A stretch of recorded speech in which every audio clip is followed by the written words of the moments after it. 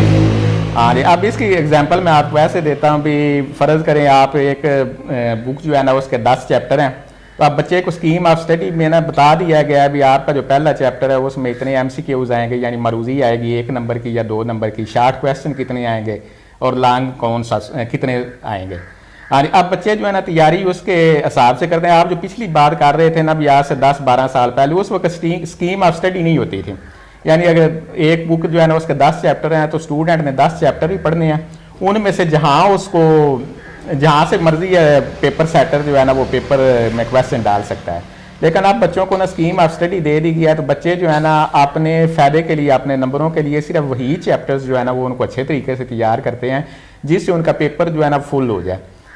فرض کرے آپ وہ 10 چیپٹر پڑھنے کے بجائے لانگ کویسچن جو ہے نا ان میں سے مارکنگ جو ہے نا کم ہوتی ہے, لانگ کویسچن جو ہے نا اس میں سے نمبر کٹتے ہیں. تو اب بچہ جو ہے نا وہ 10 چیپٹر یاد کرنے کے بجائے 4 ایسے چیپٹر سلیکٹ کر لیتا ہے جن میں سے لانگ کویسچن آنا ہوتا ہے. وہ 4 چیپٹر کرنے سے اپنے پورے جو ہے نا لانگ کویسچن سالو کر لیتا ہے, جس کی وجہ سے اس کے اور باقی ویسے مروزی اور شارٹ کویسچن ہوتے ہیں. مروزی شارٹ کویسچن میں نمبر کٹتے ہی کو نہیں, تو اور لانگ کویسچن میں بھی اب نمبر نہیں کٹتا, کیونکہ بورڈ نے اپنی پالیسیز جو ہے نا وہ ایسے اب بنا دی ہے پچھلے 8-10 سال سے. مارکنگ کا نظام جو ہے نا اس کو بڑا امپروو کیا ہے. اب ایگزامینر جو ہے نا اس کے نے اگر کسی جگہ سے بچے کا 5 نمبر کا کویسچن ہے تو اس نے اگر 4 نمبر لگائے ہیں تو اس کو 7 ریزن لکھنی پڑے گی کہ اس نے اس بچے کا 1 نمبر کیوں کاٹا ہے. بھی پیپر کے اندر اس نے غلطی کا کوئی نشان بھی کوئی نہیں لگایا, ٹھیک ہے, اور پھر جو غلطی نکالنی ہے اس غلطی کے اوپر بھی ریزن لکھنی ہے. یہ کیوں غلطی آپ نے نکالی ہے, یہ بچے کی گرامر کی غلطی ہے, یہ اسپیلنگ کی غلطی ہے, املا کی غلطی ہے, وہ 7 ریزن لکھنی ہے, اور نمبر کاٹنے کی بھی ریزن لکھنی ہے. آپ کا مطلب ہے پہلے جس طرح ہوتا تھا کہ دیکھا پیپر چیک کرنے والے دیکھتے تھے اس کی لکھائی اچھی ہے, اس نے بہت لمبا لکھا ہوا ہے, اس کو نمبر زیادہ دے دیتے تھے. جس نے شارٹ لکھا ہوتا تھا بے شک کویسچن کا آنسر شارٹ ہی ہو تو اس کو اس کے نمبر جو ہے وہ اندازہ سے چلو اس کو 10 میں سے 3 دے دو, اس کو 10 میں سے 5 جی بالکل, اس کا خاتمہ ہوا ہے. جی بالکل, آپ نے بالکل ٹھیک بات کہی ہے. اب اس جو ایگزامینر جو ہے نا اس کی اس میں کوئی نہیں ہوتی بھی یہ لکھائی اچھی ہے, بلکہ لکھائی کا آپ سمجھ لیں بھی لکھائی کا نمبر ہی کوئی نہیں ہے. اگر 4 نمبر کا کویسچن ہے تو بچے نے 4 نمبر جو ایگزامینر نے پوچھا ہے 4 وہ بالکل اس نے اسی طریقے سے جواب لکھا ہے, تو اب ایگزامینر کے پاس جو ہے نا کوئی وجہ ہی نہیں ہے وہ اس کا نمبر کاٹے, وہ 4 میں سے 4 ہی اس کے دے گا. اگر وہ نمبر کاٹتا ہے 7 ریزن لکھے گا, اور ریزن لکھائی نہیں ہے بھی اس کی لکھائی اچھی نہیں ہے. ریزن یہ ہے بھی آپ نے اس میں سے غلطیاں کتنی نکالی ہیں. اگر آپ کوئی غلطی نہیں نکالی بلکہ بورڈ نے اب اس حد تک بھی کر دیا بھی ایک بچہ ہے, فرض کریں میں انگلش کی مثال دیتا ہوں, اس نے سمری لکھی ہے, تو اب سمری میں اس کی اسپیلنگ کی غلطیاں اتنی ابھی اس کو کوئی نمبر نہیں ملا. لیکن بورڈ کی ہدایات کے مطابق یہ ہے بھی جو آپ نے سوال کیا ہے بچہ سوال وہی دیکھ لے, لیکن بے شک اس کی غلطیاں ہو رہی ہیں, تو سوال کا جواب اس نے بالکل وہی لکھا ہے جو آپ نے پوچھا ہے, تو اس کے لکھنے پر بھی اس کو کچھ نہ کچھ جو ہے نا وہ نمبر دیے جائیں. غلطیوں کے حساب سے اس کے نمبر نہیں بنتے, لیکن جواب وہ وہی لکھ رہا ہے جو آپ پوچھ رہے ہیں. اس کی سپیلنگز کی مسٹیکس ہیں, ہاں جی, نمبر نہیں بنتے لیکن جواب وہی دے رہا ہے جو آپ نے پوچھا ہے, تو پھر بھی اس کو نا جو آپ کچھ نہ کچھ جو ہے نا نمبر دیں. اچھا, یہ جو تبدیلیاں ہو رہی ہیں نظام تعلیم میں, کیا سمجھتے ہیں مستقبل میں اس کے فوائد جو ہیں وہ کس حد تک ممکن ہو سکیں گے؟ ہاں جی, میرا خیال تو ہے یہ بھی آن لائن سسٹم جیسے میں نے آپ کو بتایا شروع میں, اس کے بھی آپ کو میں نے پہلے بھی فائدے بتا دیے, جیسے ریٹائرمنٹ ہے, ٹیچر کی ٹرانسفر ہے. ٹیچر نے جیسے ابھی میں آپ کو بتاتا ہوں, ہم ACR جو ہے نا لکھواتے تھے, وہ ہماری نا سالانہ رپورٹ ہوتی ہے ٹیچرز کی, ٹھیک ہے. جب ٹیچر کی پروموشن ہوتی تھی تو کہتے تھے 3-4 سال کی ACR جو ہے نا وہ لے کر آئیں. اب ACR بنوانے کے لیے وہ DO کے سگنیچر ہوتے تھے, وہ 4 سالوں میں کم از کم کبھی 3-4 DO بھی تبدیل ہو جاتا ہے. کوئی ڈیرا غازی خان چلا گیا, لو جی وہ اس کلرک کہتے تھے ہمیں اتنے پیسے دیں, 5,000 روپے دیں, تو ہم وہ فلاں DO سے آپ کو سگنیچر کروا دیتے ہیں. تو اب ACR جو ہے نا ہماری وہ بھی ہمارے سارے ڈاکومنٹس کے ساتھ وہ بھی اپلوڈ ہر سال کر دی جاتی ہے, ٹھیک ہے. اس بار ہم نے ACR بھی جو ہے نا وہ آن لائن لکھ دی ہے,